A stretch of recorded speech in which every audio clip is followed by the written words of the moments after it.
What's up, everyone? Welcome to another episode of the Niners Sickness Podcast. I have some great guests with me tonight. We're going to have some fun. Victory tonight. We are advancing with a young gun in Brock Purdy heading into the NFC Championship game. Who is ready to take on those Eagles? Let's go right after this.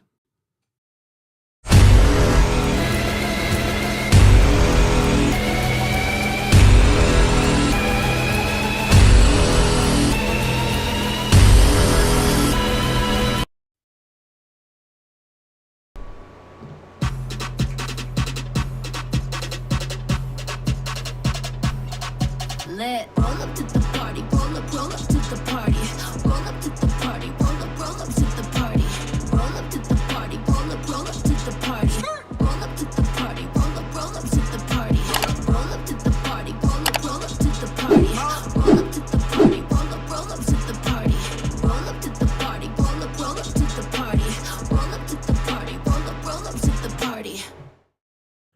Let's go, ladies and gentlemen. We are live. We got Peter, we got Brandon, and we got Dion. And most importantly, we got the dub against the Cowgirls tonight. How are you guys doing, gentlemen? Pete, how you doing tonight? How you feeling, man? Beto. Victory, NFC champion, another NFC championship game. They said we couldn't get there without Jimmy, but we here. So here with a 7th round rookie quarterback. So I'm ecstatic. I know that game was kind of touch and go. It was a little bit closer than I think anybody was actually thinking, but we're here now. So I'm stoked. Exactly. What about you, Brandon? How you feeling after this game? Did you get any gray hairs? Bro. I'm hyped. You know, we shut those bitch-ass Cowboys down. I knew it was going to be a close game. I didn't think it was going to be a blowout, but I knew our rookie quarterback could get it done in our defense. And sure enough, your boy Dak threw 2 interceptions. Mr. leads the league in interceptions. And let's hear it, fellas. How about them Niners? That's right. How about them Niners? Who's got it better than us? Dion, how you doing, brother? How you feeling after this beatdown of the Cowboys? Hey, man, I feel fantastic. I got me a little whiskey. I'll take me a victory shot, god dog it. Yeah, no. Baby, let's go. Hey, I got my lemon and water. I'll take that. There it is. Hey, I'm gonna tell you this, man. It was I'll give credit to the Cowboys. They fought a lot harder than I anticipated. That much I would say. Very, very big defensive struggle. But with that being said, you lost. That's right.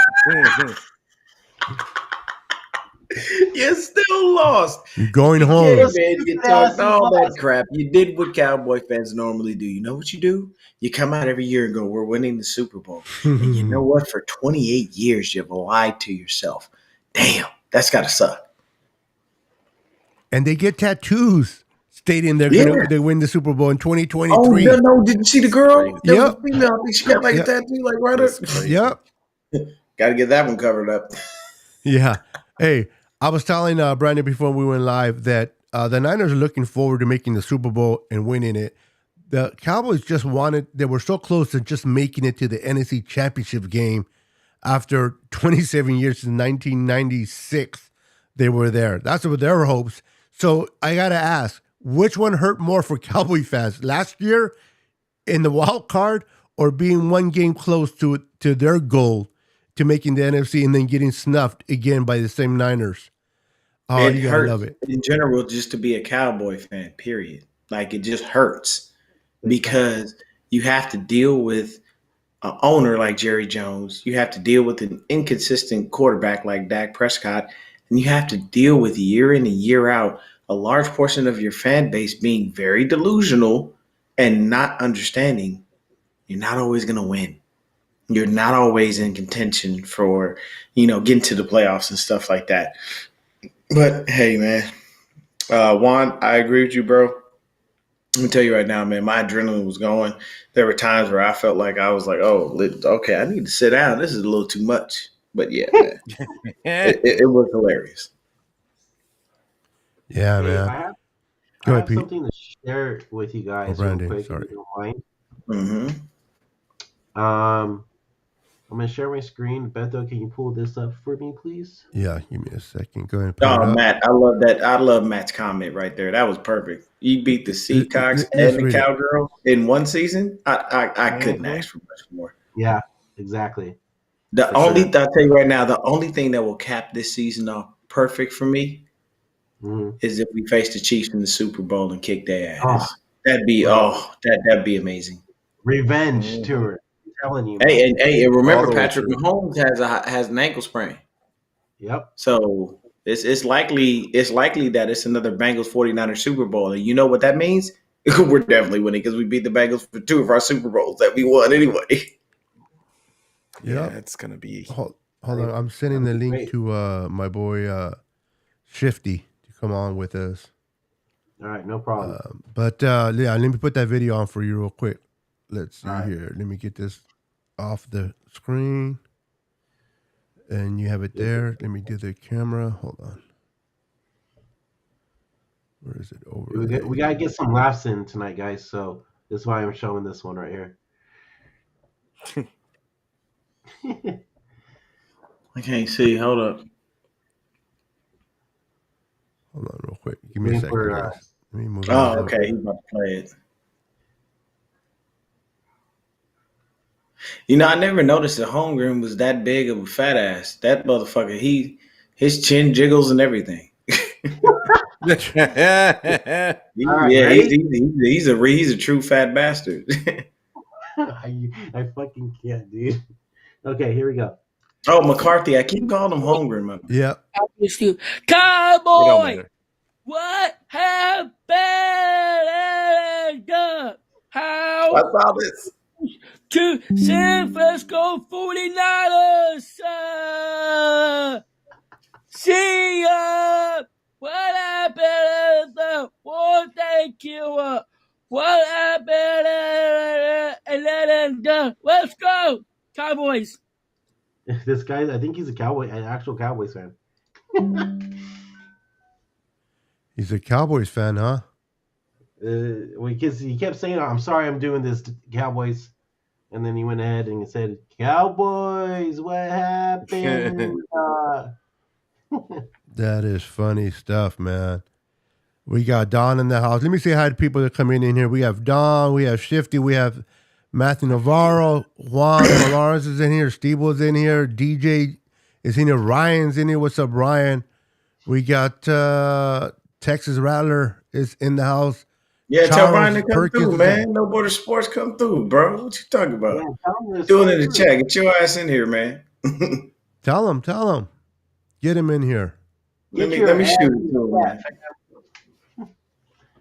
Let me where is Shifty? There's so- Shifty. What's up, Shifty, Shifty? going on? Let me get you situated in there, make you a little bit smaller.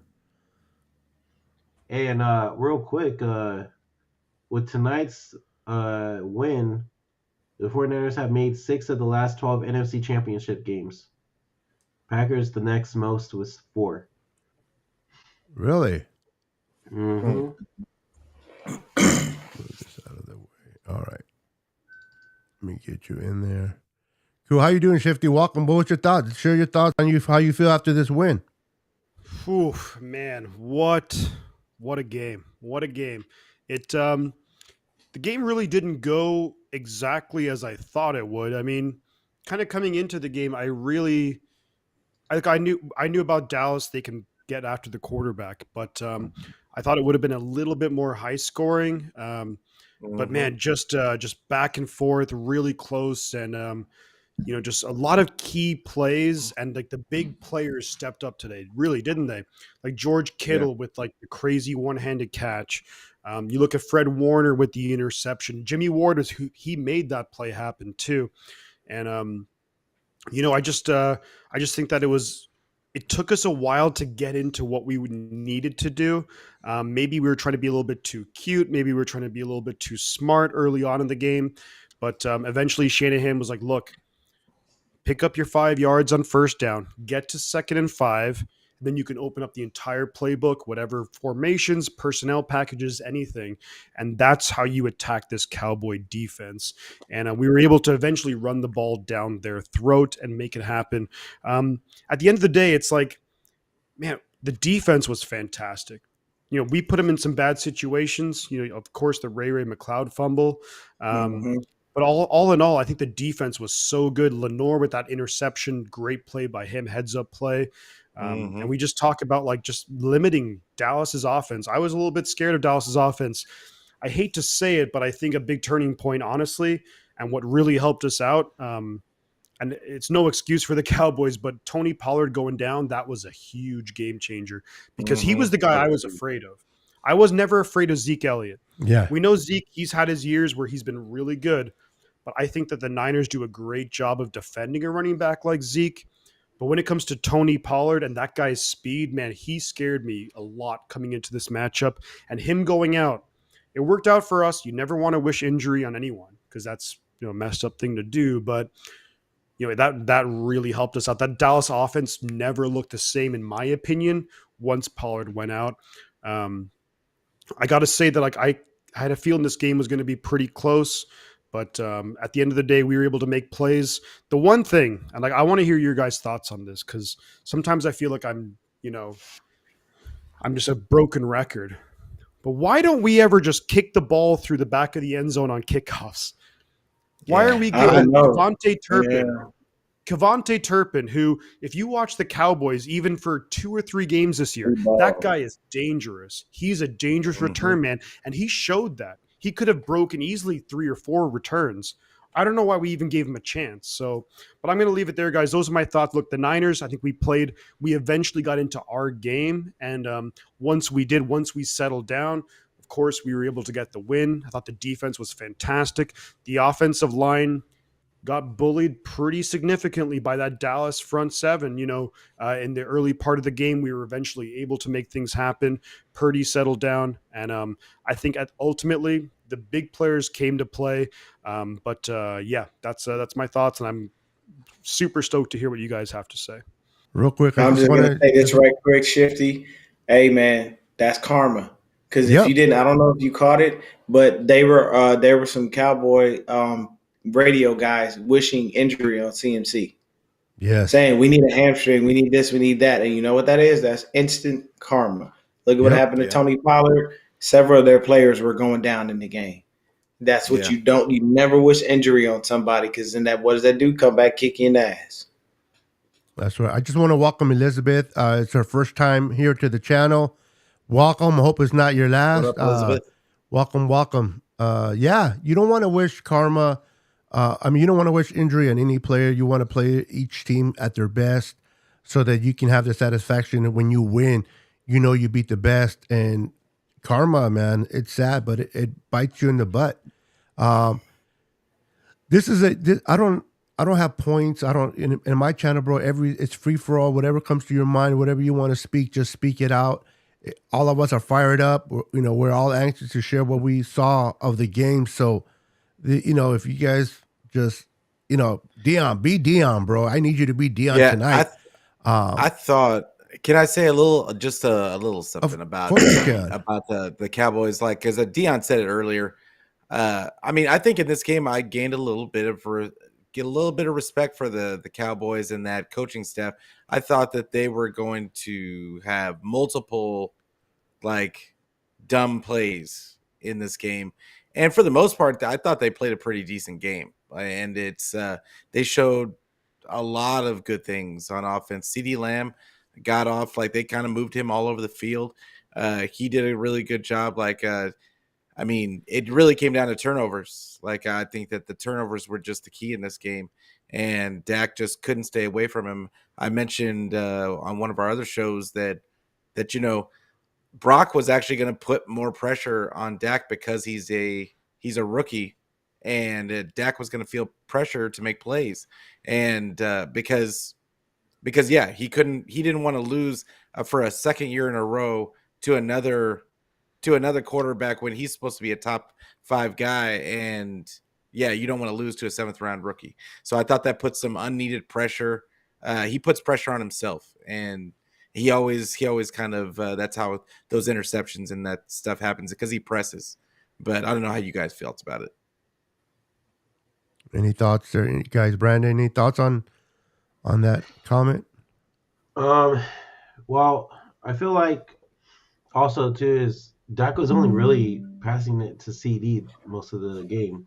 You know, I mean, you saw a couple catches from Schultz, but it was mostly CD's game, and you know that's why he has most of the yards, just like how it was with DK last week.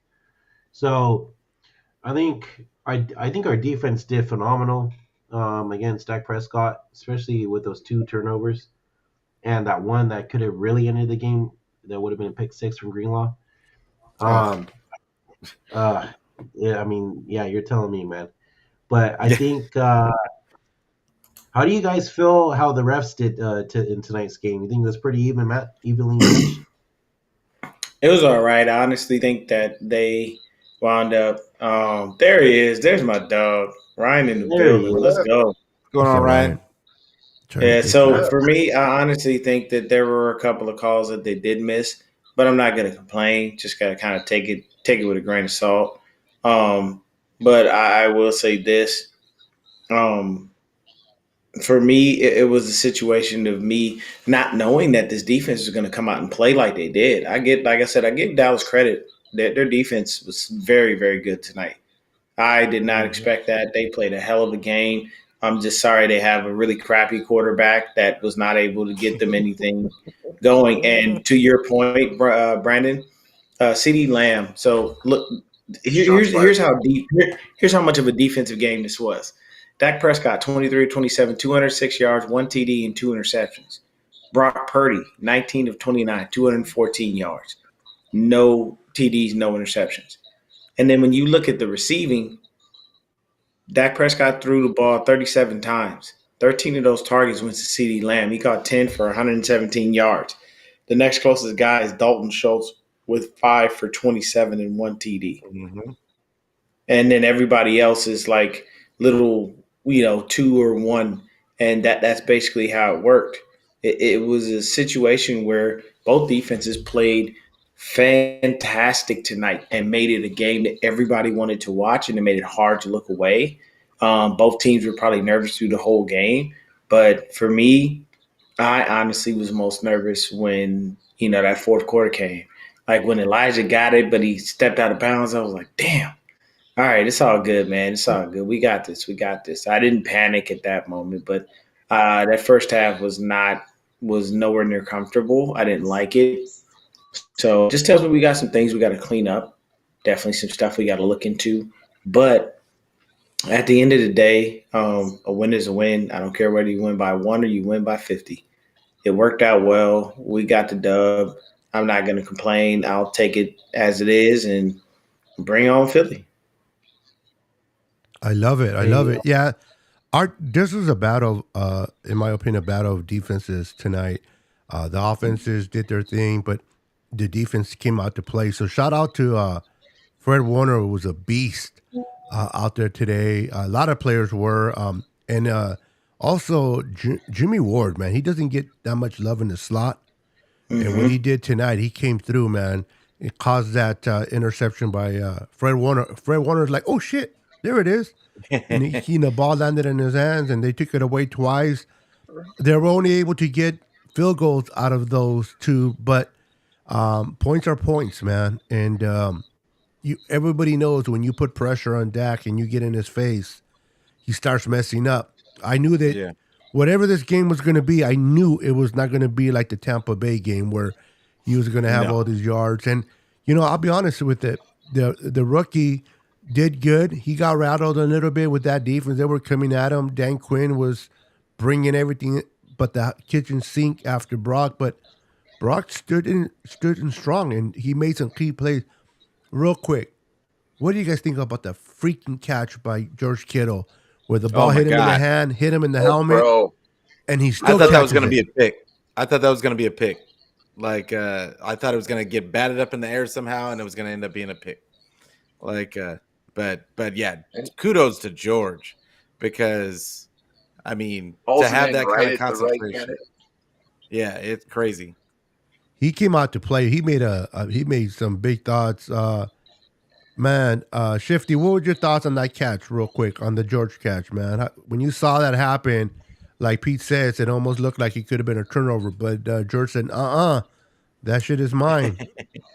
On on my stream, it would have been yes, no, yes. That would have been how that whole thing went. But fantastic play, and credit to Brock Purdy, kept the play alive, and he threw the ball down the field, and that still made it happen. And but yeah, Kittle was really good in this game. I think he had ended up with almost 100 yards receiving, and really, that was a fantastic catch, and a play that really could have gone either way. It was like touch and go for a second, but what play like really stood out to me was it was on the 49ers last offensive drive. So I know Dion, you talked about Elijah Mitchell not going out of bounds, and I was like that. Yeah. I was like, man, what the hell? Just sit down. But in retrospect, where his momentum was taking him, I don't think he could have done it. It would have been difficult. But on that drive, I think it was maybe 1st and 10. And if you're thinking at this point, the Niners, we're going to be in just burn the clock mode. What do? 1st and 10, bam, snap, get the pass to Kittle, picks up 12, 13 yards on first down. And so like that to me was actually probably arguably his biggest, one of his biggest catches of the night. But that catch was just insane. I went bananas. I couldn't, shout out to Rich Ideas here in the chat too. She's great. She always stops by the channel. She's awesome. But, it's one of those things where what a fantastic catch. And I think, and hopefully, of course, we can go on and do great things moving forward in the playoffs, but it's not going to be on par with the catch or anything like that. I'm not saying that, but it's going to be potentially like an iconic playoff moment between the Niners and the Cowboys. And man, this is going to be something that look, of course, I'm hoping for we beat the Eagles, we beat whoever, win the Super Bowl. But regardless, whenever we face the Cowboys, it's like, look at that replay and, freaking That's going to be a key play. That'll be a key play if we win the whole thing. Like they're going to go back to that play a couple of times, I bet you. Yep. What was your thought, Dion, on just in general with Kittle and what Kittle did?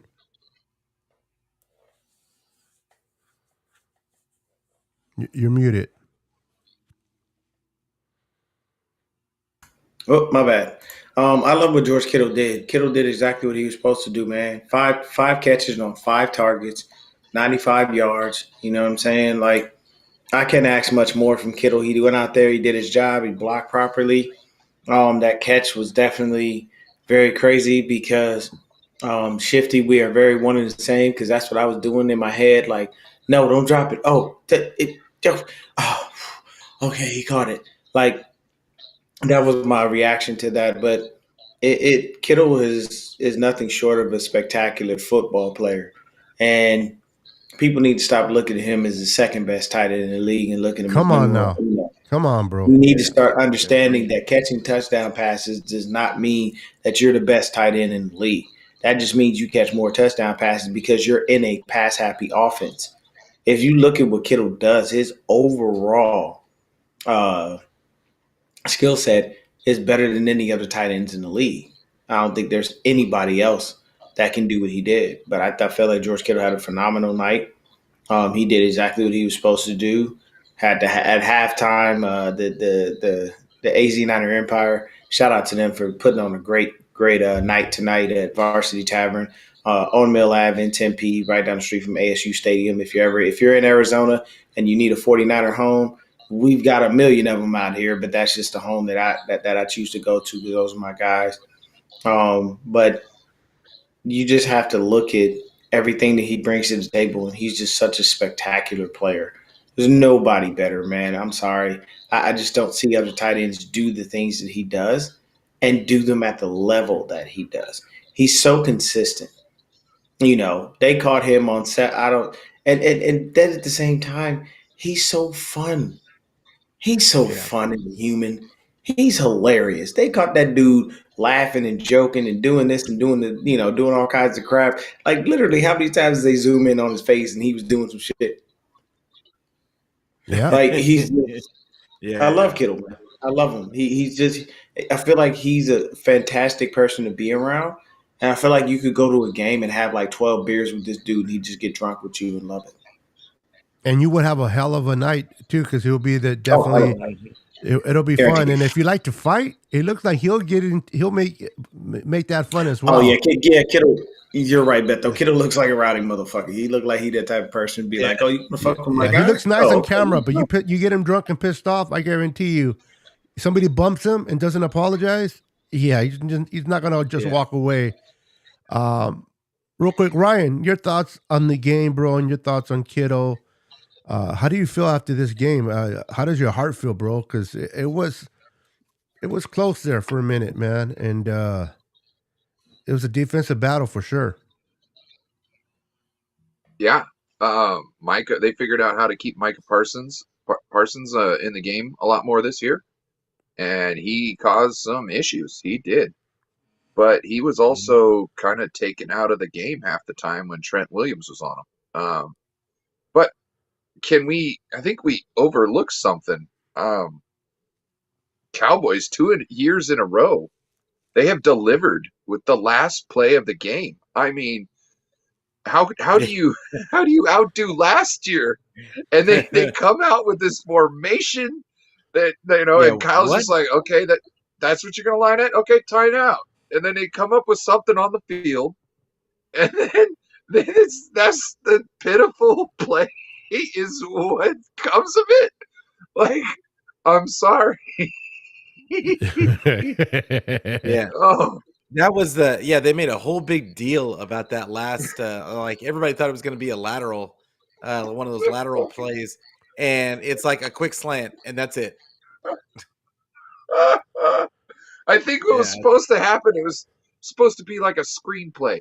You notice they had linemen down the field, so what the thing was going to happen, I think, is they snapped it back to Dak, and Dak would have enough time for the lineman to get down the field far enough to when he threw the ball, the line would essentially be where in front of the wide receiver was, and then they could start doing some, down the field brawling type of a blocking play. But oy vey.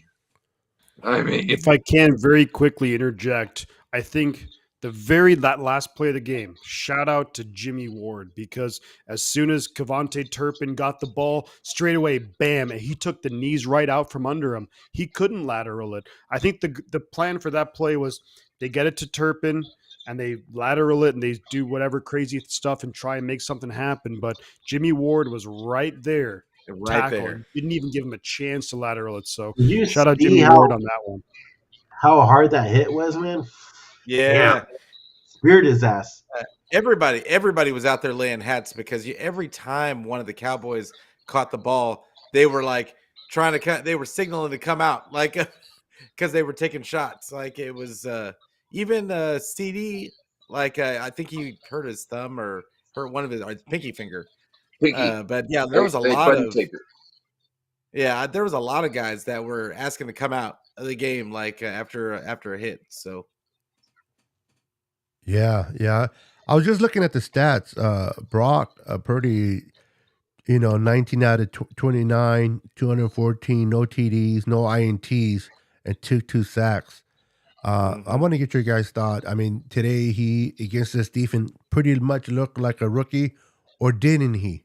Are we overreacting on what he did?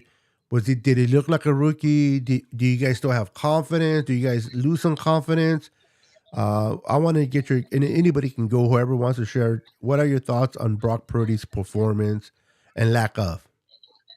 I don't think he didn't lose any confidence from me. Like I think in that type of situation when both defenses are playing the way that they were, for him to come out of that with no interceptions, no turnovers, and they obviously had Kyle's number in this game.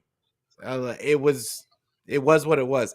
I thought I didn't really necessarily agree with the game script, but you're not always going to agree with Kyle's game script. And I think he did the best with what he had. I think they had a lot of guys covered for majority of the game. I thought that Kyle could have helped him out immensely if he would have ran the ball early on in the game.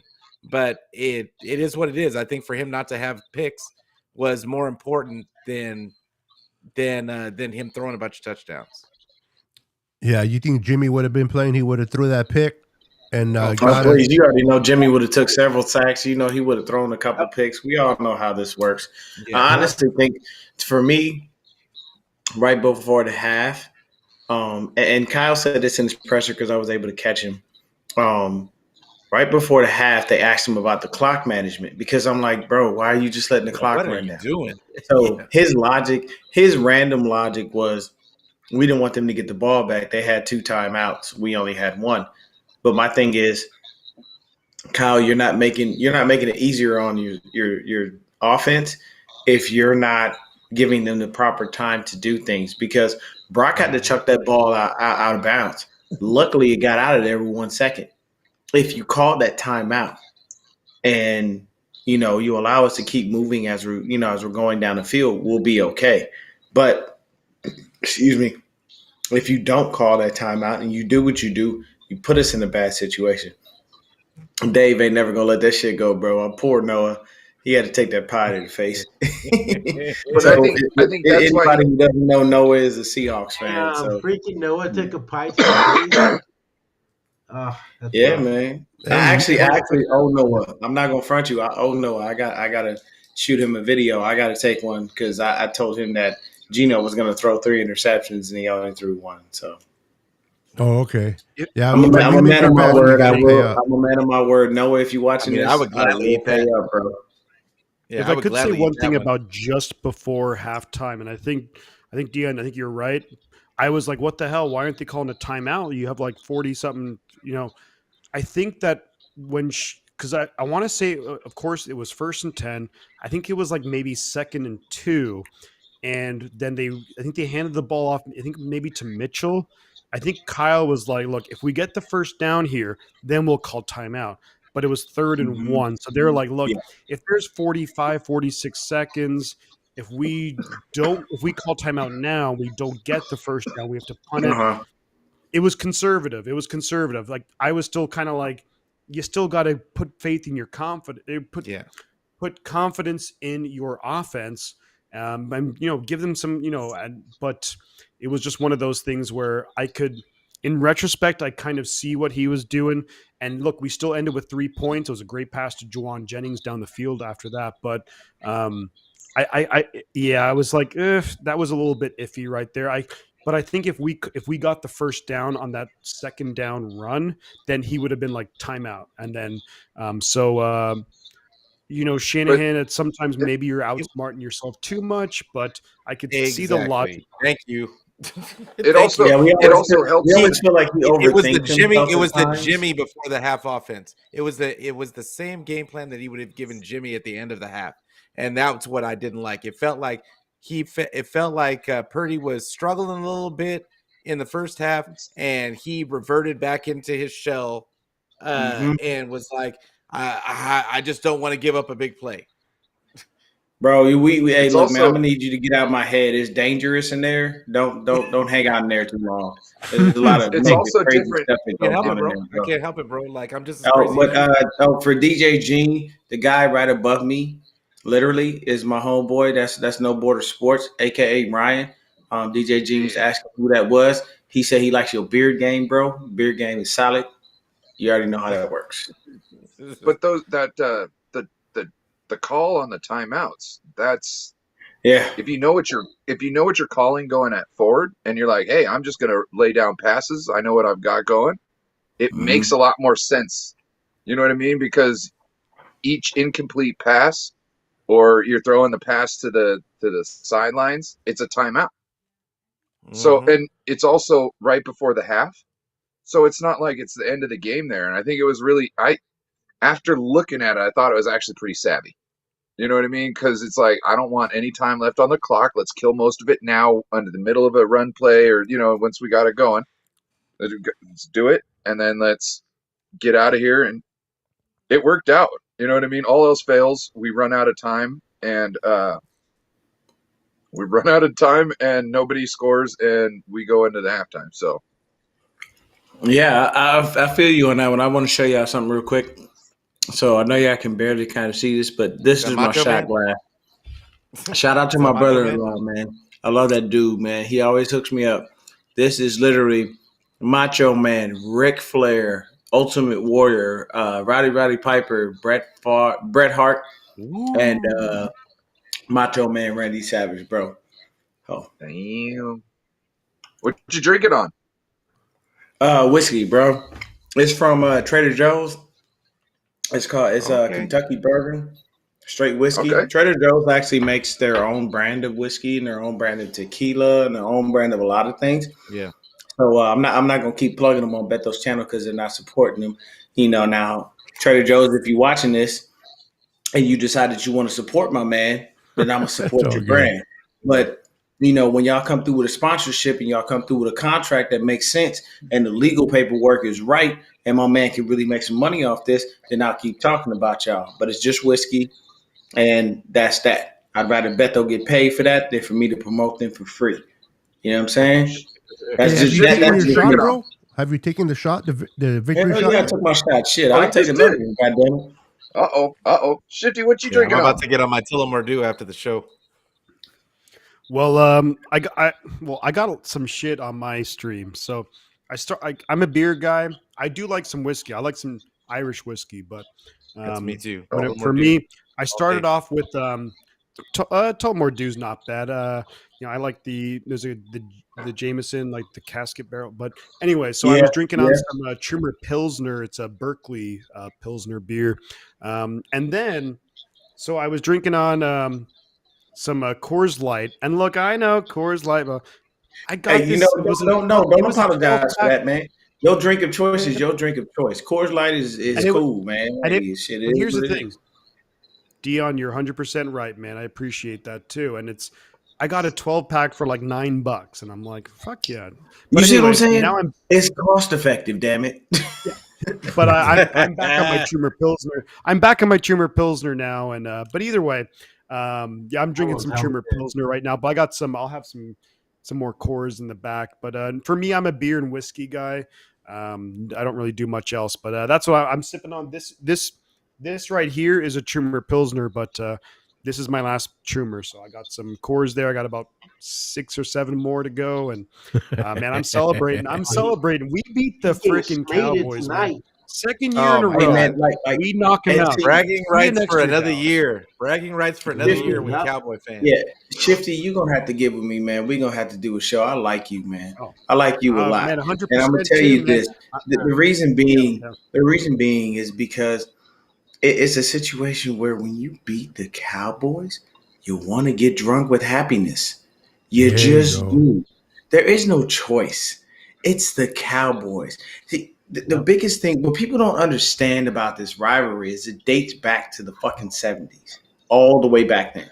Mm-hmm. And on top of that, so Beto's got maybe a couple years on me. You know what I'm saying? Not much, but he still looks like a young guy. Oh, You're a I handsome dude, appreciate that. Beto. I don't have to say pause because you're a good dude. But the beauty is Beto's been around for some of these things that we haven't seen. I'm an 80s baby. I was born in 81. So when we won our first championship, I wasn't even born yet. I was still hanging around in my mom's stomach waiting to kick the damn door open and get the fuck out of there. So it's beautiful when you can see this stuff happen. And then at the same time, when you beat the Cowboys, which are so-called America's team, which to me is bullshit because if Preach anybody in it, here that's brother. a proud American knows that we like to associate ourselves with greatness and with winning, which is none of what the Cowboys are associated with. That's right. None. If anything, America's team should have been the fucking Patriots just from their logo and just from the fact of how they used to win all the fucking time. That would make more sense, right? But no, you make America's team the damn Cowboys of all teams. Seriously? Like that's horrible. But it's beautiful when we go in there, we punch them in the mouth, we do our job, and we get to go home and we get to laugh at these Cowboy fans that are consistently delusional.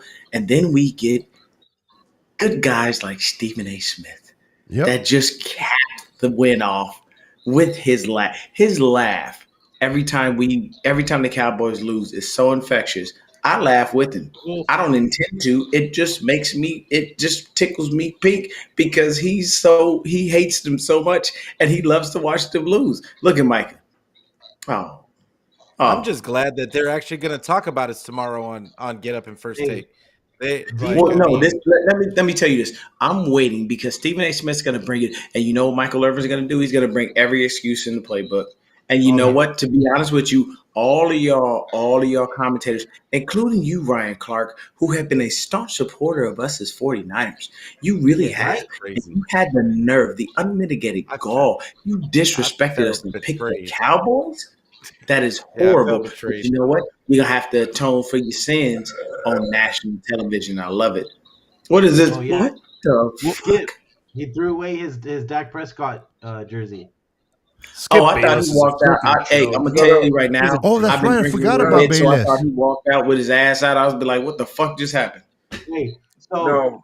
real Skip quick, Bayless is a Debo, fucking joke. Yes. Tanisha, you are so right. Not to interrupt you. Go ahead. But yes, Tanisha, you are so right. I wonder what bullshit excuse Skip is going to have. And I hope Shannon Sharp cooks your ass because I'm tired of the disrespect. Yeah. I can't see that. Skip Bayless, what a joke that guy is. And he was already crowning the Cowboys before they had to come to Santa Clara and take on the Niners. And it's like, now Skip Bayless. I don't like watching you, but tomorrow I'm fucking tuning in, just watching. Yeah. But here's the thing: when it comes down Can I read to one it, of his like, tweets?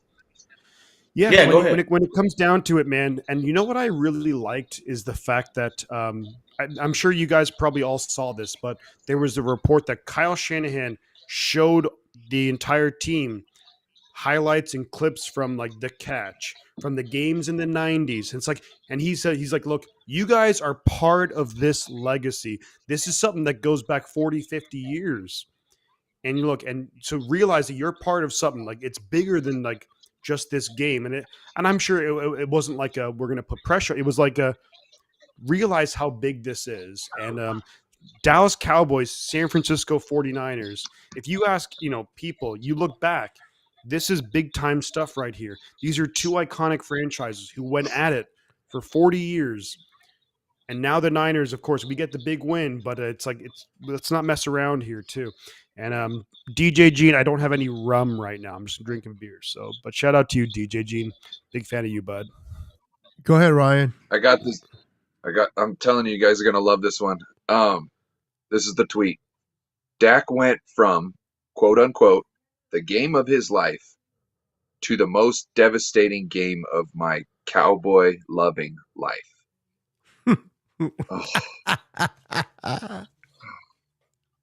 I want to bathe in this. I love that, Ryan. Hey, butt naked and just bathe in it, bro.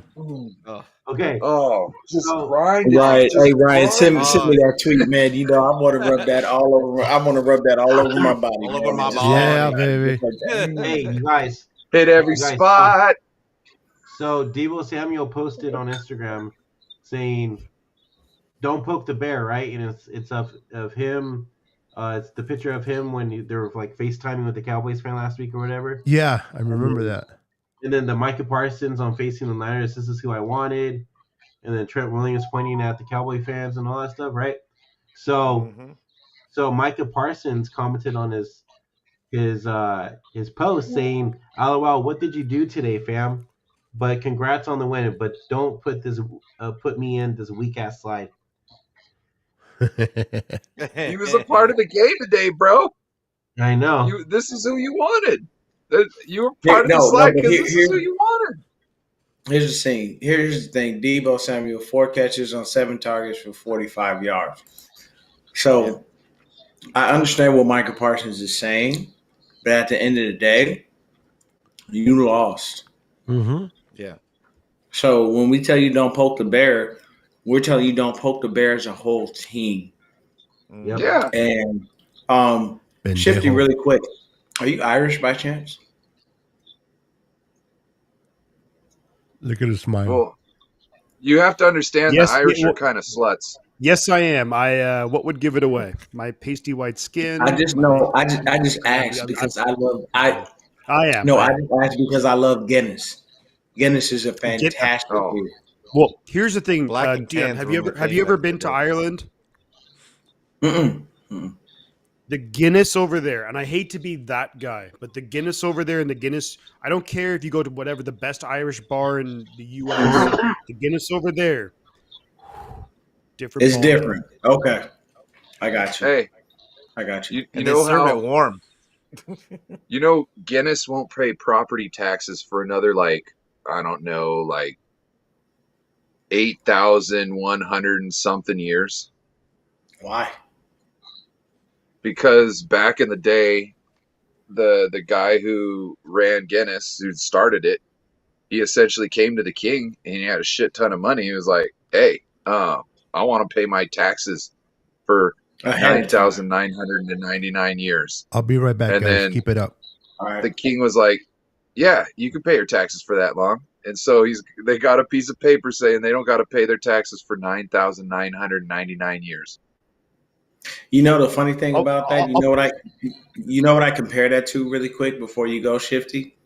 I compare that to the situation at Levi South because the Chargers pay $1 for rent every single year, while the Rams, because they try to be sneaky and underhanded, wind up paying the full balance of that rent on a monthly basis. Good job, dumbasses. Good job. And your season has been over for forever. You had the worst start of any Super Bowl winning team ever. And yes, I'm going to troll the Rams just like I trolled the Cowboys because the Rams fans always came into my chat running their mouth, talking that BS. Well, the champs are here to champ. Well, here it is. You're the chumps this year. How does it feel? I got back at two Rams fan talking ish while we've been here. here's the thing. It's at the end of the day, I'm it's all petty. history, and I Where's do Peo want to time? go look. I want to give a little shout out, Rich Ideas. Thank you so much for the super nice compliment in the chat. I just saw that. But so the reason why Guinness is a lot better in Ireland than anywhere else is that Guinness employs hundreds of people to go to every single bar consistently, maybe once a month or so, to go to every single bar that's like actually, pours Selling their Guinness, product. and to make sure. What's up? No, I'm saying they go to those bars to see who's And make selling sure their that the product, and they taps are double check to good make sure and that it's everything is right. good. Yeah, exactly. The quality's on point, so that's why it's a lot better. There are certain places that I think, man, for me, Guinness is a pretty heavy drink. I have like 2 or 3, and I'm like, I got to move to something else. But there are some places you have like 6 or 7. And it's like, holy moly, this is like going down like water. But yeah, at the end of the day, it's one of those things where, kind of like getting back to like what we were talking about here, and it's it's some tasty drinks right there. I'll tell you what, if you ever, Dion, go to Ireland, get you some good Guinness, get you some good Irish whiskey, and man, you will be having a good night. I have to take my buddy, one of my buddies. One of my best friends actually. He shot me a little 23andMe to do your whole ancestry type deal, and he's Irish as fuck. It's insane. He's literally half Irish, half black. Like that's literally his fucking heritage. It's either somewhere in Africa or somewhere in Ireland. It's insanity. Yeah. And it comes from his mom and his dad's side. And I used to always wonder why the fuck this guy would drink me under the table, but it seemed to now it makes sense. Irish people have a high tolerance, But I will definitely try that out, man. And I'll take him with me, and we'll definitely have a good time, man. Ooh, haven't you ever seen Family Guy? Holly stuff for the fractured left fibula. Oh no! Oh my God! And this is why you don't wish injury upon anyone else, because look what happened, a fractured left fibula. That's a really bad injury. He ain't ready for training camp. Maybe.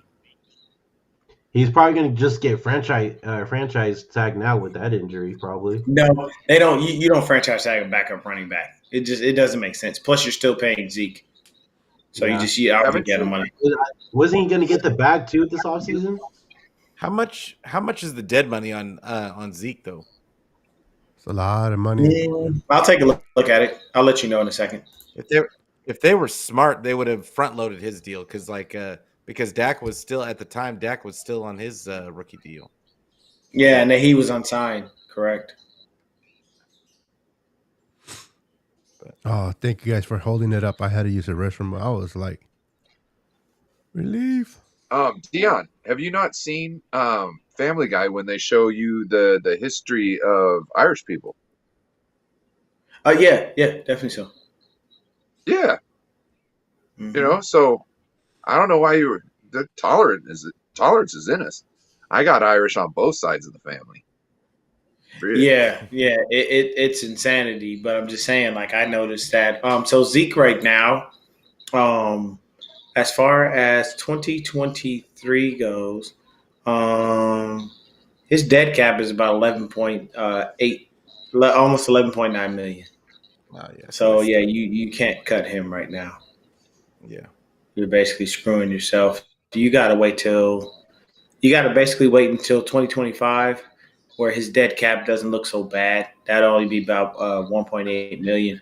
But yeah, if you cut him before now, yeah, you're basically kicking yourself in the ass. It's just you're paying a ridiculous amount of money to a guy who's only going to sit on the I field. mean, for Tony Pollard's probably going to be back anyway, just because he Mhm. always gets hurt. Because of the injury, it drops his Wait. money.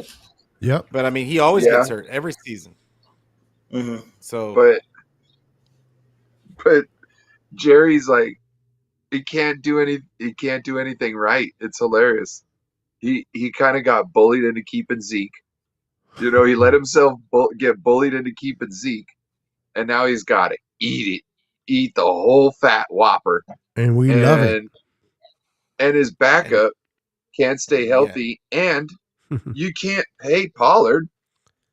You know what I mean? You can't pay Pollard, so Pollard's going to be, if he wants, he could test free agency. You know what I mean? Because it's Running CeeDee backs Lamb's going to coming want to down, get does- paid. They're not going to have the money over there. You guys want They're to gonna know a have crazy stat? Oh, they're going to pay CD. CD's getting paid. You want to know Yeah. a crazy stat? What's the stat, bro? During the 49ers' 12-game winning streak, their defense, led by D'Amico Ryans, has allowed double-digit points in a quarter just 3 times. They've allowed 0 points in 21 of the 48 quarters played. Wow. Hmm. That's remarkable, man. D'Amico did a good job today. I thought he did a really good job today. Well, it's one of those things where I understand where the Cowboys I'm sure there was pressure to sign Zeke Elliott, right, for the big long-term deal. You know what team played the whole thing correctly was Kansas City with Tyreek Hill. Look, Mhm. they traded Tyreek Hill. They got a first-round pick. They freed up what would have been a huge amount of cap space. They essentially, they traded Tyreek Hill for, I can't remember who they took with that first round pick, whether it was the cornerback or the edge rusher, but you know who they brought in was Valdez Scantling, who's okay. Smith Schuster, who's fine. They brought in Sky Moore, who's okay. Kadarius Toney, who's okay. But here's the thing: it's like when you add those 4 guys together, Mhm. look, Tyreek Hill is fantastic. To me, he's easily top 5, probably top 3 wide receiver in the league. But when you have like 4 or 5 receivers that you're basically replacing Tyreek Hill with, and you have Patrick Mahomes at quarterback, to me, and you get a first round pick where you beef up your defense on top of that, that's good business. And that's something the Cowboys have not done. Whether it's like maybe they let Zeke go and they get a 3rd round comp pick, whatever. But it's like, you have to be on top of it. And that's where Kansas City were so good. And that's where I think the Niners were pretty good too. Look, I think I was just for about to me, say the same thing. yeah, I think that it's like, oh, Laken Tomlinson, he's leaving in free agency. Oh man, what are we going to do at left guard? Aaron Banks. Look, has he been perfect? Far from it. But I think he's been just as good as Laken Tomlinson, right? Probably is just as At good. least I think he's been better in pass protection. Exactly, arguably better. And we didn't have to pay Laken Tomlinson $10 million. That allows us to make a trade for McCaffrey where we can afford his contract. So when it comes down to it, like that's where Dallas, I think, really screwed themselves is that, and that's the problem with Jerry Jones as an owner and a GM is he's going to hear the outside noise and he's going to hear, you can't get rid of Zeke. You can't let him go. He's selling like 1 million jerseys a week or whatever. But your team would be better off without him. I think that the Niners, it's funny because, of course, then we traded for McCaffrey, who's making big money. And it's like, but the running back position, is something that it's like you got to be kind of, you got to be careful with it. And I think the Niners, it's great because McCaffrey is a perfect fit for Kyle Shanahan. We all know that. And he's shown that. But if you don't have to pay your running back big money, then why would you? There's guys who come out every year in the draft, 3rd round picks, 4th round picks, 5th round picks, who end up being fantastic players. Look at the Chiefs, Isaiah Pacheco. He was a late round pick. Maybe was he undrafted or 7th round pick or something, but he's become a focal point of their offense. Kansas City, what have they invested in running back? They got McKinnon after he was a bust with us on a cheap deal. They got, Edwards-Helaire, 1st round pick. I don't know what they were thinking picking him up because they got great production from McKinnon, Pacheco, whatever. They pick up Ronald Jones, a former high pick, but you have to be smart with the money, of course. And I'm stating the obvious. I'm stating the obvious here, but that's where Jerry Jones screwed up big time. Like if you imagine the Cowboys with Tony Pollard and maybe if they got whatever other running back, right, who's like decent, but they had like an extra like $15 million to spend on their defense or another weapon for Dak or on their offensive line. That's a different story. I was never in this matchup. I was never afraid of Zeke. It was Tony Pollard who I was afraid of. He was the guy who scared me. Plus, I mean, some of their weapons, of course. But when Pollard went out and I saw him being carted to the locker room, number one, I was like, that sucks because he's a good player. You want to beat a team at their best. But I was like, man, Cowboys are in trouble here because Zeke, he was a good running back, but now we can shut him down big time, and we did basically. And and they're paying him big money, and that's, you got to be smart about it. So yeah. You got to learn how to manage your finances in this world. And believe me, running backs are so devalued and undervalued in the league that you pay them shit. And so Zeke, it's what's going on, John? For me, this is what I'll say. It's a catch-22 because you're damned if you do and you're damned if you don't. Because looking at it from both sides of the spectrum, as an owner, you don't want to pay a guy who's not really producing for you. But as a player, you want to get every dime because these owners don't give a shit. They'll do exactly what Shifty said. They'll just keep drafting guys and paying them, pennies on the dollar for great, production and whatnot. And the minute they start coming and asking for money, they cut you.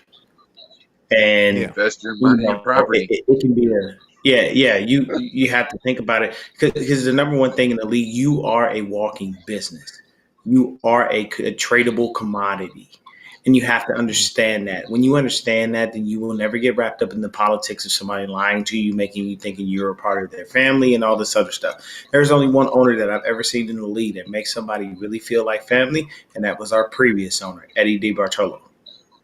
Because everybody speaks glowingly of the guy, everyone loves the guy, and there is nothing negative that you have ever heard out of anyone's mouth about that guy. Outside of the bullshit. I think that Jim is something takes care of people too. Yeah, I think that the guys right now, Lynch and Shanny, are doing a great job. I think they're doing a great job. Like right now, of having that culture. That's because Earthface too busy snorting a line of coke before he helps you out. That motherfucker looks like he's on some brand new shit.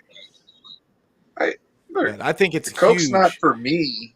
But, a young Ryan with a beautiful young lady might have partaked in some of that. You know what I'm saying?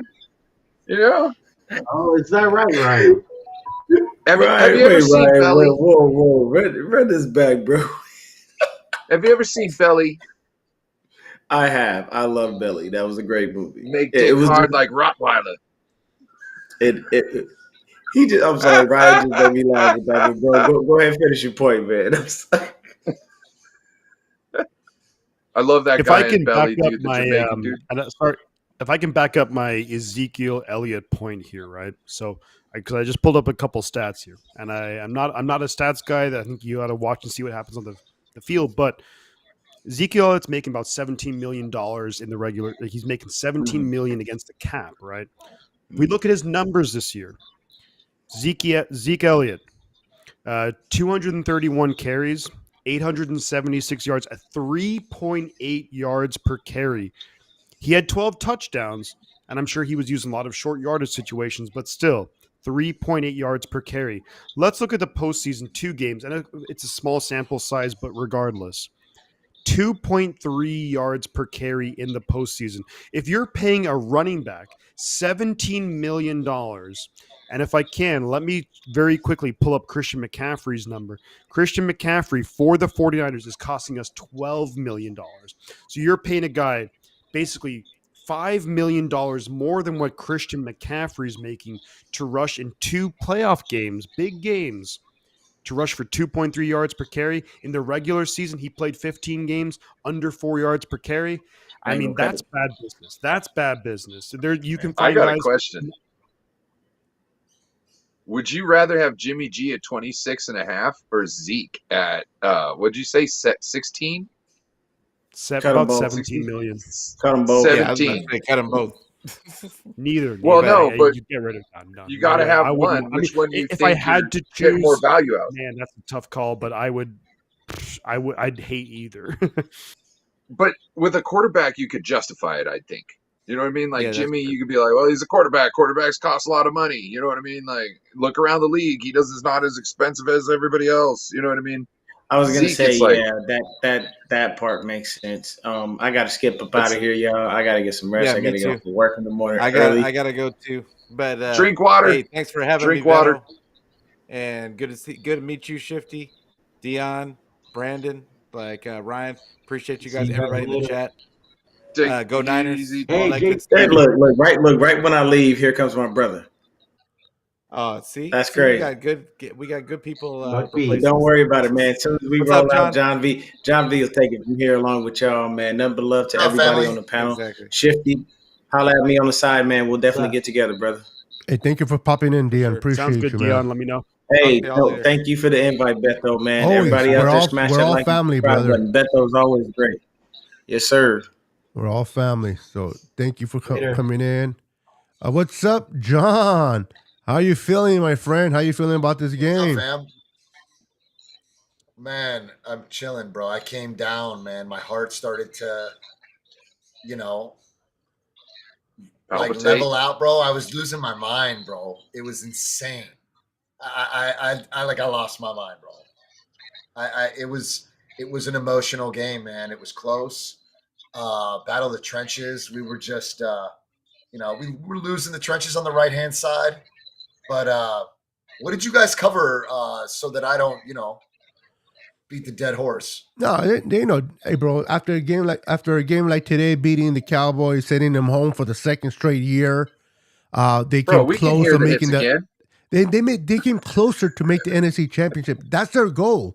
They just want to make it to the dance to the NFC for sure. Championship, and we shut them down. So whatever you want to share, whether we went through it or not, we're about an hour in anyway. So we probably said a lot, but we welcome your take of what you saw All right. through your eyes. All right. Look, so I saw a team that at the end of all of this right now, family, at halftime, we had to make adjustments, right? So now we're fortunate enough now to foresee another game. So we're going to go back to the lab. We're going to break it down, right? We're going to, we're going to go back. We're going to check out this offensive line. We're going to see that the right side was utter dog shit. And we are going to try to correct it, right? Like we need to fix that. McGlinchey cannot be thrown around like a rag doll. Oh man, that was embarrassing. You know what? He didn't even have better like a it be foot Micah on the ground when Parsons. he did that. No, he was literally thrown. But I mean, at the end of the day, better it be Parsons than be a DB because we've Yes. seen a DB Yes. pancake his ass, right? Yes. So better it be Parsons than a DB at the end of the day. But I'm still concerned, man. Like I still fear the fact that look, the Dallas defense was the best defense we've seen all season. Okay, period. Point blank, period. We have not seen a better season. I'm Yep. sorry, a better defense. But Purdy to be under that much duress, given 0.5 seconds to get rid of the ball, he did not throw a pick. Nope. He was impressive tonight, man. I know he looked a lot more nervous, but I don't even think it was nerves, family. I think it was pressure. Yeah, I it was think definitely pressure. failure.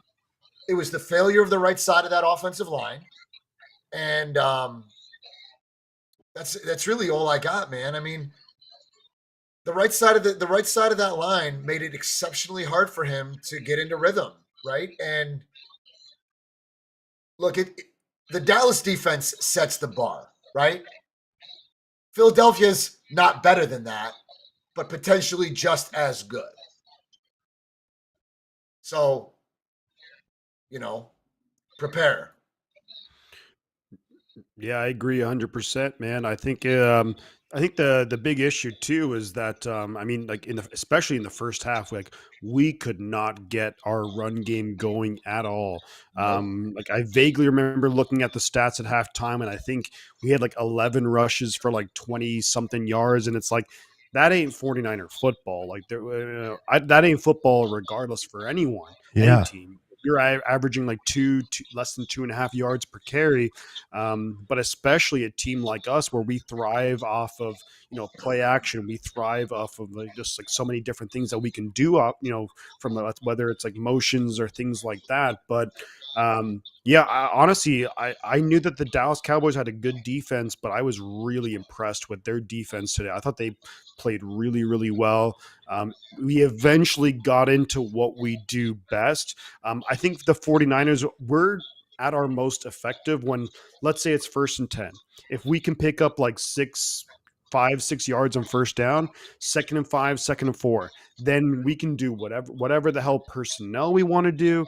We can do whatever the hell play we want to do. Kyle Shanahan can really get into his wheelhouse, and then we can do, and that's where it's really tough for defenses. But credit to the Cowboys. They played a really good game, and it was a tough game. It was never easy. Nope. Came down towards the end, but agreed. Definitely their defensive line they beat us in the first half. Their defensive line was better than our offensive line in the first half.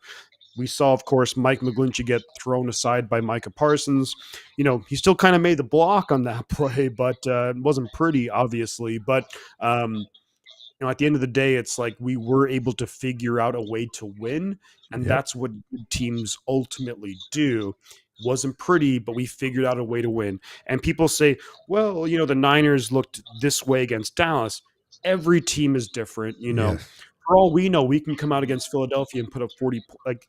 Every game is different. So, but I think you're right. There are some things, of course, to look at, things we got to fix, and no question about that whatsoever. The good thing about Brock Purdy, though, facing a defense like the Cowboys and as much pass rush they officiated tonight, and him not making those mental errors, he's going to be able to look at the tape, see where they're coming, and use that for his advantage next week against that front for Philadelphia. But I like John said earlier, after all the pressure that he was in, the defenders, Lawrence at his face, Mike on his face, he wasn't rattled. He didn't throw no interceptions. I guarantee, and this is not me crapping on Jimmy, but if Jimmy would have been the quarterback, he would have at least thrown one, if not two interceptions tonight under that duress. Under that duress, he would have made those errors.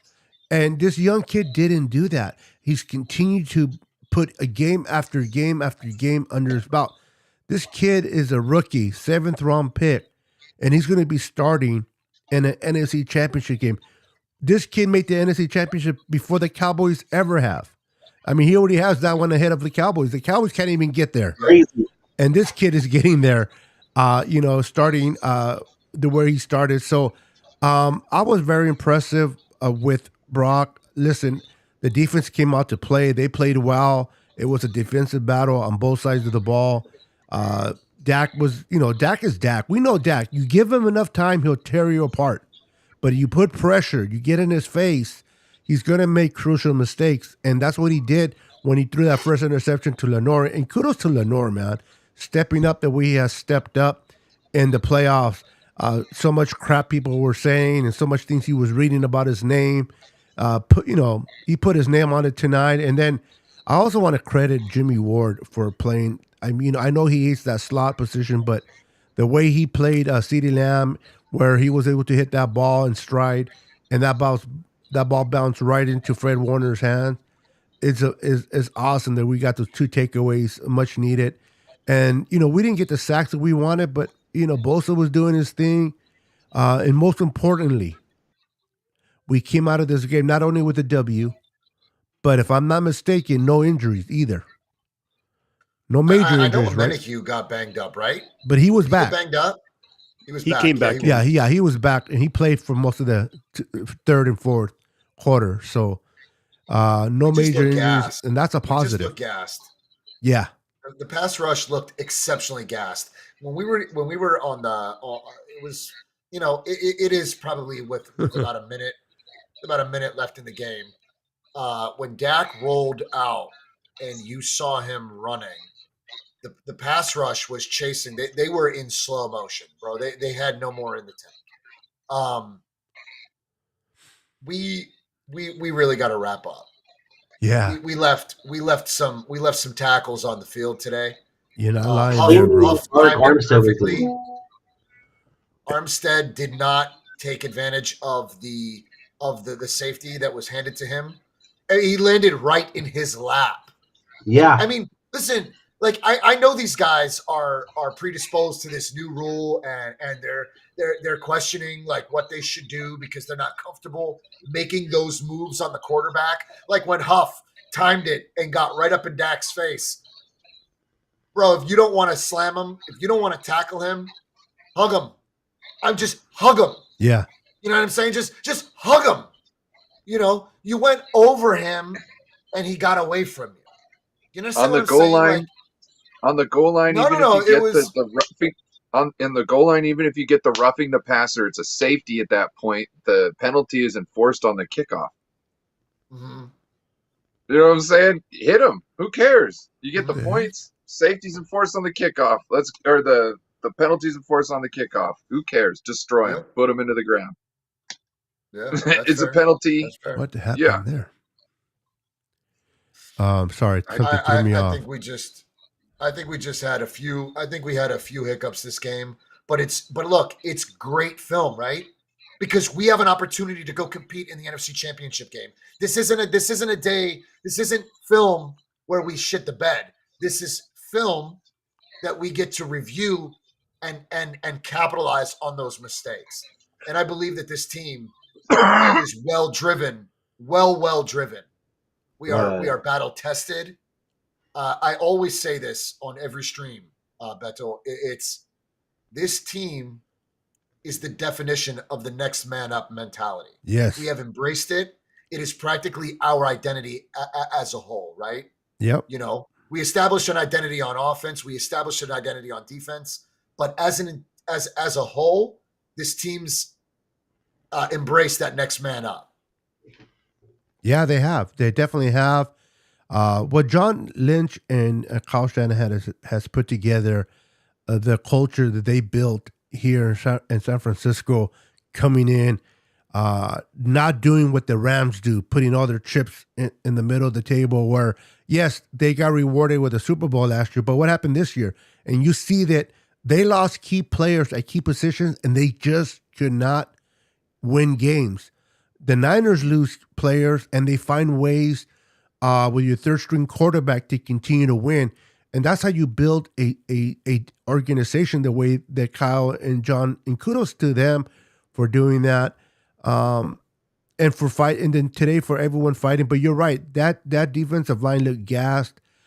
Even like when they did that, what do you call that blitz with Hufanga? He should have wrapped him. He just went right by him. I mean, that happens. But like you said, you gotta wrap these guys and hold them down. Because going into Philly, you know what I mean? You got to be, whatever mistakes that were made tonight, you had a good fight. You won at home. Now you're playing away. against a very good team in the Eagles. And I Right. don't care what people say. The Eagles are good, but they're not. They're not unbeatable. They can get beat. You just got to Right. defend them well and make no mistakes. So let me ask you guys. You got Eagles fan in the chat. Yeah, I saw that. Is there something you guys saw tonight that you can say if we play like this, we can lose next week? And also, did you see something tonight where if we play like this, we can definitely win next week? Anyone? We Scrambling gave up the quarterback. over the top. We gave up the deep throw. We give it up every game. That's scary. We give it up every single game. AJ Brown's not going to be forgiven. Like he will, if Hurts can get mobile and throw it off his back foot, like he does, like he gets nasty with those throws. If he whips it up there, I mean, we give it up to every butt crack quarterback. Yeah. Why not Dak? Why not? Like we can't give that up. Yeah, Those they were big at their own plays. 10-yard line away when they threw that big ass hit to CeeDee Lamb. They got him up to the Flip the 50-yard field. line. Boom. Like, yeah. We can't have it. And was I didn't see that part. 'Cause I was doing other things. Was that a missed coverage by a corner on him? I don't know who was on No. CeeDee Lamb. Lenore was on the Lenore got coverage, yeah. burned. He just got burned. And Okay. if it wasn't a catch, it was a pass interference, 100%. But Oh, that's right. yeah, it now was I one of the- remember that. yeah, I I mean, they declined it because they got the but it would have been yeah, I think they looked at the play for a second to see if CeeDee Lamb had actually caught it. But even if he didn't, it was for sure, like 100%, it was pass interference on Lenore. Like the coverage was not great. You'd like to think that he'd get maybe a hand on him like early on, but in like the route. But yeah, CeeDee Lamb just blew right by him. And yeah, so it's I mean, yeah, you're right. I mean, we definitely give up some big plays. I think that like when it comes to, you know, for me, I'm still in the mode of like, let's celebrate this win and let's think about Philadelphia kind of, you know, tomorrow or whatever. But when you look at Philadelphia, you look at their receivers, A.J. Brown, Devontae Smith, Dallas Goedert, those are their top three guys. The one thing which I think typically kills the 49ers is I think typically speed kills the 49ers. Miles Sanders, he can make some things happen. And of course, not only speed, but of course, mobile quarterbacks. That's where we, you know, it's 3rd and 5 and they pick up 7 yards, whatever the case may be. And that's where at least we got some experience right now playing Dak. Dak did that a little bit. He was able to pick up some first downs with his legs, but I think the defense in general played quite well. The pass rush was a little bit inconsistent. I thought Bosa was great. His stat sheet is not going to be filled up with. It wasn't like a 3-sack game, but he was getting some pretty decent pressure on there, forcing the quarterback to have to throw the ball quickly. And you know, as you guys have all mentioned, like some really good, really great defensive performances. Fred Warner was really good. Jimmy Ward was fantastic too, I thought. And but we're gonna have our work cut out for us, because the thing that scares me is the fact that Philadelphia, they can do so many different things on offense, and I think the Niners defense, we are really good. If we can force a team to be one-dimensional, that's where the Niners absolutely thrive. But when it's 1st down and 10, Philadelphia, they can hand the ball off. They can throw it. Jalen Hurts can do a read op. There's so many different things. And watching the Eagles against the Giants. Now, I know our defense is a lot better than the New York Giants defense, but we have to be on our A game. And but not only that, the offense, especially in the first half, like the Niners, we're a great second half team. You look at the numbers, they're fantastic. I think actually only the Cowboys before this playoff game were better than us throughout the regular season in the second half with regards to turnovers, point differential. But I think that we need to have a good first half. We need to silence that Philadelphia crowd. We know they're freaking crazy. This could potentially be a game. I've always been a big fan of, look, if you win the coin toss, get the ball in the second half, because you have a lot more, you know, flexibility there. But man, if we can go into Philadelphia and if we can score a touchdown in the first drive, that could be something that throws them off their game plan big time.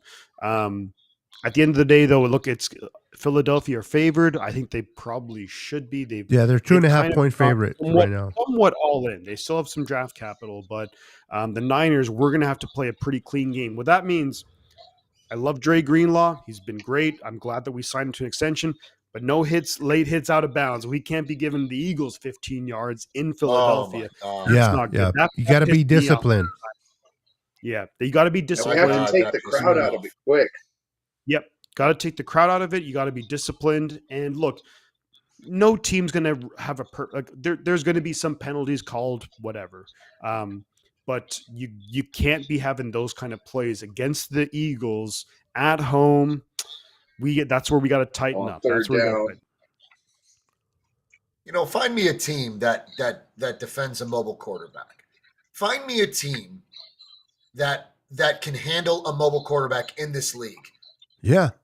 I'm telling you, like, you know, we as 49er fans only recognize the fact that we've struggled the most. But when you take yourself out of the Niners situation and you look at the rest of the league, show me a team that can honestly chase down a quarterback. Now, you got to take a man out of coverage to spy the quarterback. San Francisco's not going to do that.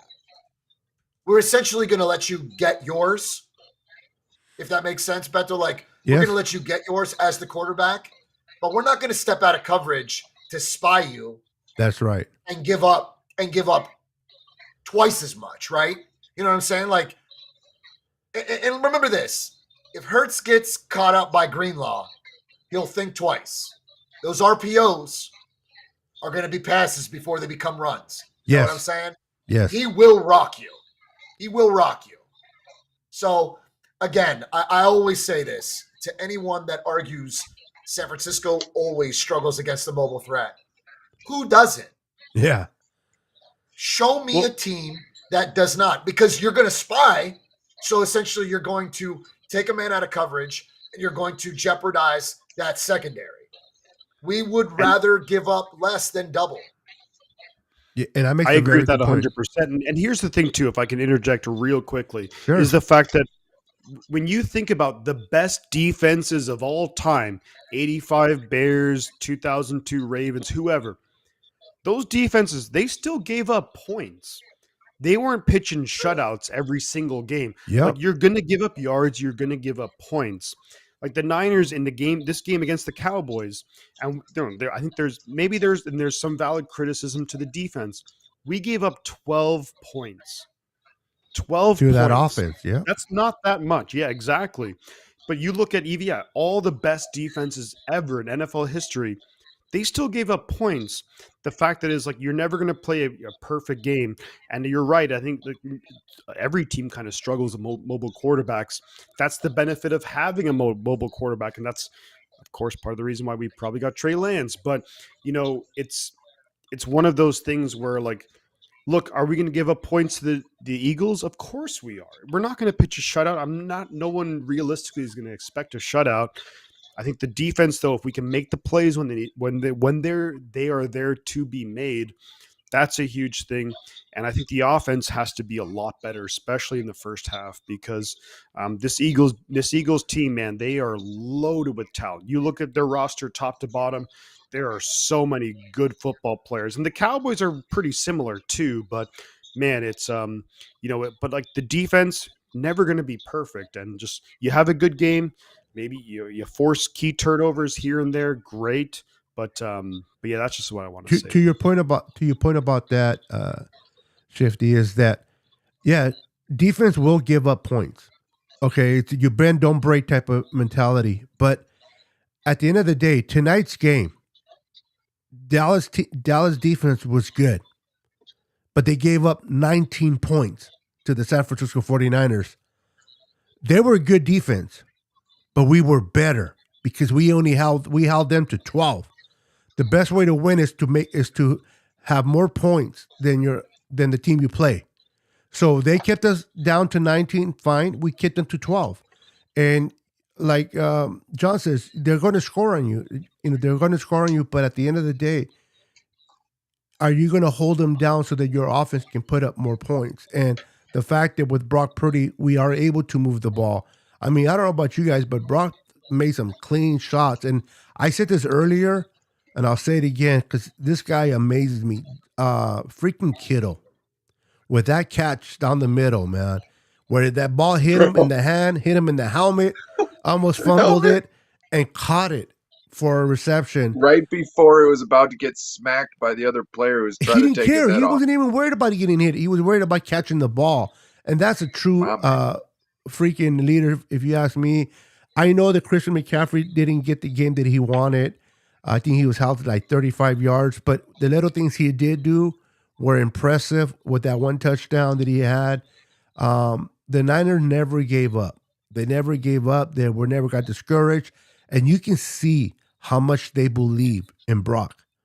You know, you can see how much they believe in Brock.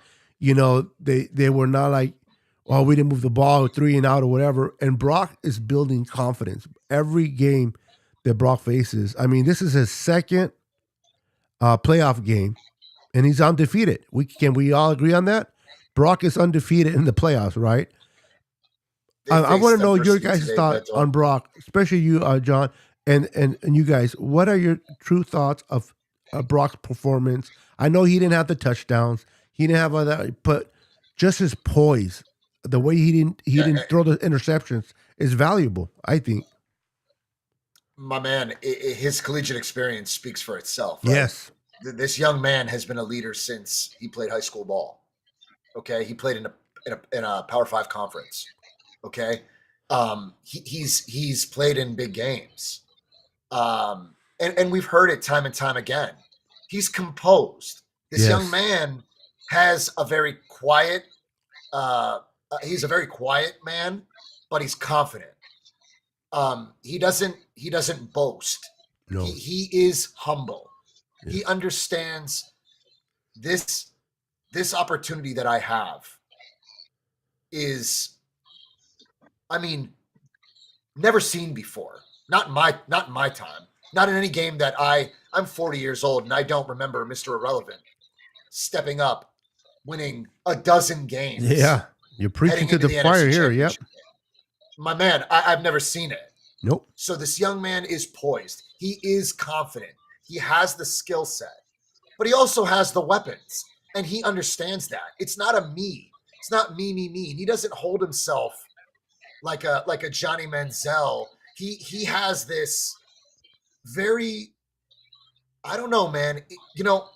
It's guys like Brock Purdy when I was growing up playing sports that they didn't need to be the brightest bulb in the group, right? They didn't have to be the most prolific all-star. They were quiet, but they had a skill. And, he's a kid that can just game. This dude can just game.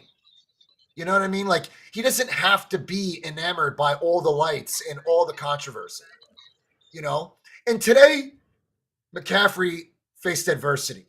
Purdy faced adversity. You're not always going to have that score sheet. You're not always going to be the hot shot on the stat sheet. You know what I'm saying? Like, this team needs to face that adversity, but still get the victory. You know what I'm saying? Like, you earned this win because we stayed true to the run game. Brock Purdy is just doing what nobody's seen before. And, there's always an opportunity for somebody to do what's never been done. And by God, like I always try to stay. I always try to face these weeks 1 week at a time. I never try to get ahead of myself, Beto. I try not to. You know what I'm saying? Like, I try to keep it as reasonable and as achievable as it can get. That's the only way it works. This team right here, man. Whoa. This team right here, man. D'Amico just got hired. Winning. What? D'Amico just got hired. Of course he did. Where? I don't know. Hold on. Jesse just tweeted it. He's in a thing right now. Well, he deserves it, man. Especially after a game like today. He deserves. I just hope it's not Arizona. Don't want to face him twice a year. Man. You want to add anything to that, Senor Shifty? To John's great comments. Yeah, I mean, I think that's a great comment. And well, I hear about D'Amico getting hired, and I'm like, well, let me. Yeah, it what's threw me going off on too. here? I'm like, what? But Sorry. look, if No, it's not. No, D'Amico's you're got just no, giving that's the fine. news. If D'Amico's gotten hired, great. As far as I'm concerned, because you know what that means is the I don't next think that can 6 happen days he until gets to focus on Philadelphia Eagles. That's what he gets to focus on. It's not going to be, hey, you're going to have 3 or 4 interviews this week. I kind of suspected this because he actually had 4 interviews lined up in the previous week, and he actually canceled 2 of them. So to me, what that meant was that he probably found a position that he was like, I like this, I like what I'm going to be doing. So I love that, Dak Prescott. But But at the end of I'm the day, it's surprised like, they look, announced it right now, though. Not to cut you off, Shifty. I apologize, but no, you would think that they dude, would you're announce totally this fine. after the. Any picture with I Dak think Prescott's crying, I and think he's like, I think that was just him saying that D'Amico did so well that he's inevitably going to get hired because I'm not seeing anything on Twitter. okay. Well, I think that I would be stunned if D'Amico didn't get a head coaching job. It would be Well, I tell you one thing: if he doesn't get one, it's not because they didn't want him. It's because he didn't want to go to that situation and he wanted to stay behind. And sometimes I understand that Make him an assistant coach, Beto. Yeah. Make him an assistant coach. Yes. Pay him. Just pay him. I agree. And the thing that culture in San Francisco is so humble that it's all about the next man. There's no greed. There's no I want all the attention. Oh. It goes from the locker room all the way to the front office. And you're right. Pay the man what he deserves and hire him as an assistant and let's keep him. So this is, I don't know if you've seen this, but it says D'Amico Ryans canceled his 2 interviews with the Cardinals and the Colts last week. Yes. After the Broncos and the Texans interview. So, and he said the Texans was last. Yeah, he's focused on what's happening at hand. He was focused on the Cowboys, and now he's going to be focused on the Eagles. And he knows He can't be interviewed for another week, anyways. Yeah, and I don't think he would want to be. I mean, Listen, I know you. There's a chance. There's a chance that Jed York is saying, "Go, take these interviews, and let me match you an offer." And you mean to tell me Kyle would not want to keep him around to have him as an assistant coach would be a privilege. Would you care? And a blessing. Would you care if he made it like almost as much money as you? No, not if you're winning. I mean, not if you're winning. I don't think it matters. My thing is this, Ryan. My biggest concern is this. Not my money.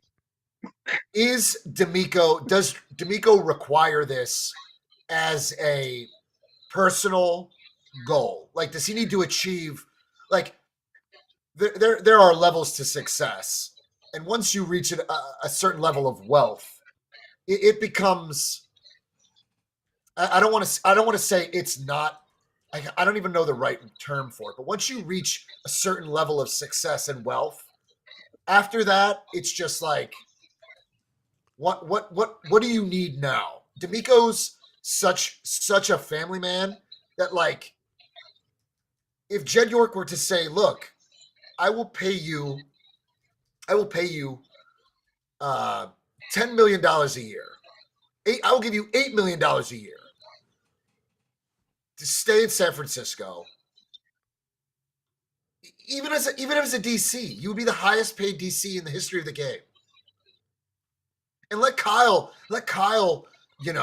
decide what to do with you, But I think he should be offered the assistant coaching position. I see D'Amico, if he wasn't playing football, that man would be a CEO of a company.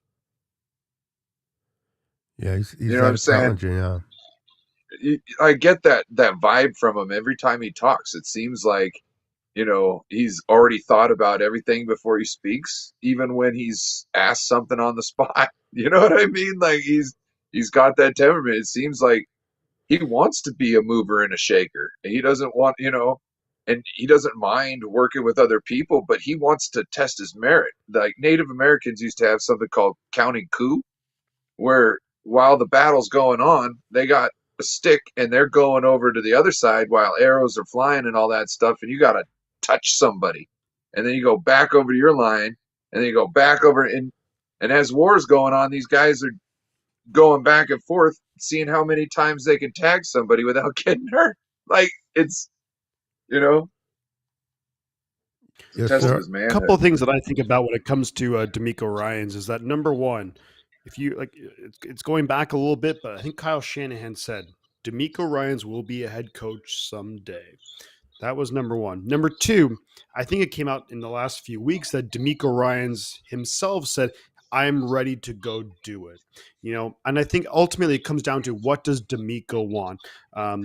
He's interviewed with, was it the Broncos and the Texans that I'm seeing? I'll take that at face value. There's positives and there's negatives to each situation. If you look at the Broncos, they do have some good players there, but you're stuck with Russell Wilson, who looks garbage. With the Texans, you're in a full-on rebuild, but at least you'd like to think that you won't be thrown under the bus like the last two head coaches the last 2 years there, that you'll actually be given some time where you can build up the defense and go from there. Especially being a minority coach, where they don't respect minority coaches. Yeah, I mean They Houston. don't. Yeah, the last couple of coaches they got rid of, it was like They just don't both those respect guys black were set up coaches to straight fail. up. They were set up to fail. It was a farce. And- And But if they're going to bring D'Amico Ryans was drafted and played for the Houston Texans for a number of years, it's like, look, if you're going to bring in D'Amico, I think the only way D'Amico, and look, Houston ultimately can do whatever they want to do, but he ain't going there for 1 year. He's going to be like, look, if you're going to bring me here, I'm going to fix this defense. I'm going to bring in some offensive coaches, but it's going to take us 2 or 3 years because the Houston roster is a fucking mess. But I think that even if like I'd love a perfect world, right? That D'Amico, Jed York goes to D'Amico and says, "Hey, look, you're going to make $8 million being the Texans head coach. We'll pay you $8 million. You have maybe less responsibility, less media obligations, and you get to keep your family where they're at.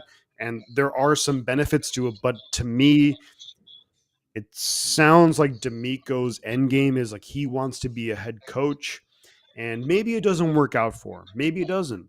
And he ultimately goes back to being a defensive coordinator.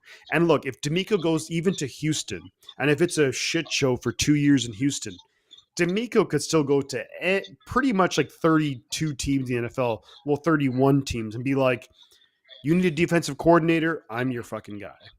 And that's where it comes down to it, where I think it's from what it sounds like, from what Kyle Shanahan's saying, from what D'Amico has said, reportedly, not official, but whatever, that I think this is what he wants to do.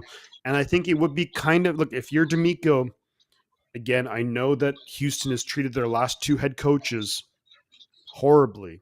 They've treated them with a lot of disrespect, guys who really want their chance into the NFL.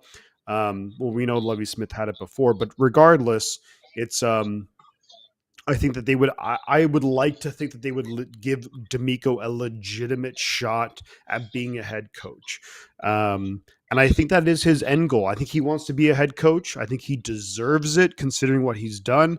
And if it doesn't, but selfishly, of course, I'd love if he comes back and is like, Anthony Lynn, you're not assistant head coach. D'Amico, you're assistant head coach. You're defensive coordinator. Also, we're going to pay you $8 million a year. Your family stays where they're at. Absolutely, and we'll go from there. Dude. I would that's love perfect. that. And that's exactly what I feel. I share that sentiment, dude, 100%. I truly agree with you, like 100%. Hey guys, I'm gonna wrap it up. We've been on here for about an hour and 40 minutes. My ass went numb. I can't feel it anymore. So that's my cue when I can't feel my ass. It's like time to get off. Guys, we got to do this again. Congratulations to the San Francisco 49ers, man. John, I appreciate you coming on. My pleasure. Shifty, you're my pleasure. boy, man. You know I have much love for you, brother. Ryan, love you, and Brandon, bro. You guys are amazing. Thank you for joining me tonight. And the star of this live is definitely everyone in the chat. You guys were awesome being here, chopping it up with us. Enjoy the win, everyone. We beat the Cowboys. We sent them packing back home. They're defeated for 2 years in a row. We're going on to the next, whatever happens next week. At least we didn't go home by the Cowboys. So Bring sleep on them sorry ass Eagles. Yeah, sleep on that, guys. Have a wonderful night, and we'll see you guys next time on the Niner Sickness Podcast. Good night, everyone.